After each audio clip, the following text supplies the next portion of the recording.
भाभीजियों, आप सभी को पैसों से बहुत प्रेम है, प्रतिष्ठा से प्रेम है, परिवार से प्रेम है, अपने रिश्ते नातों से प्रेम है,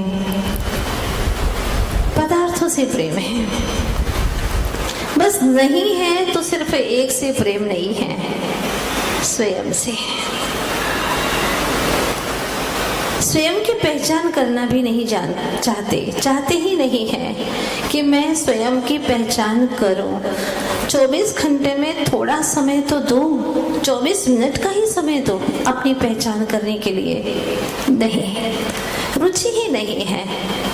अभी ये ख्याल में आया ही नहीं है कि स्वयं की पहचान करने से क्या मिलने वाला है। अनंत सुख संपदा, कभी न मिटने वाली अद्भुत वैभव संपदा मिलने वाली है, इसे ख्याल में ही नहीं है। अगर एक बार ये ख्याल में आ जाए तो ज्ञानी जीव क्या करते हैं, उनको ये ख्याल में आ गया, उनको ये बात समझ में आ गई, इसी का नाम है सम्यक ज्ञान। सही बात समझ में आ जाने का नाम ही है सम्यक ज्ञान। और जब उन्हें समझ में आ गई तो उन्हें अपनी जितनी भी आत्मा की शक्ति थी, आत्मवीर्य था, वो सारा आत्मवीर्य उन्होंने स्वयं को जानने और पहचानने में लगा दिया।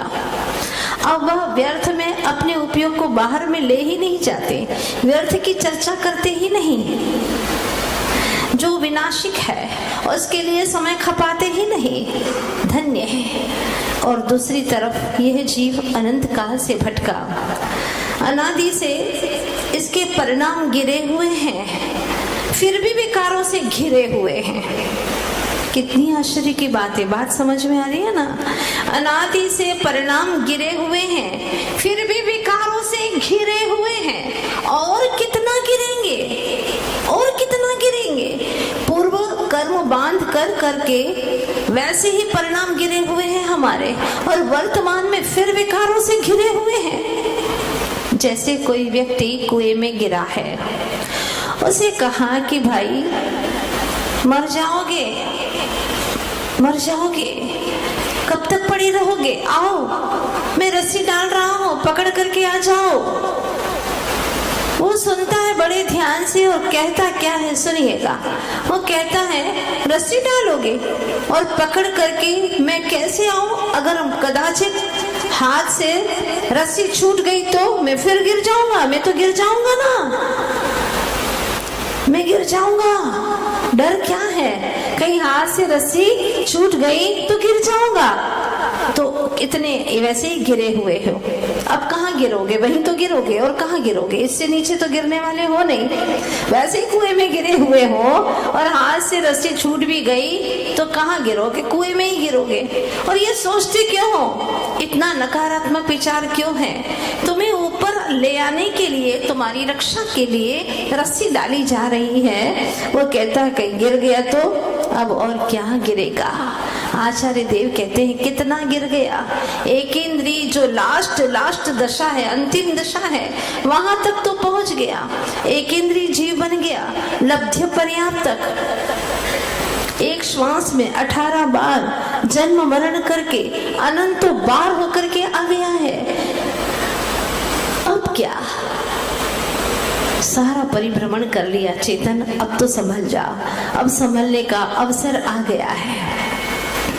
लेकिन पता नहीं क्या है इस जीव के साथ में, पता नहीं कौन सी दुर्दशा भावों की चल रही है कि वह संपत्ति को बढ़ाने का काम तो करता है लेकिन सन्मति बढ़ाने का काम करता ही नहीं, सन्मति को उद्घाटित करने का ही काम नहीं करता।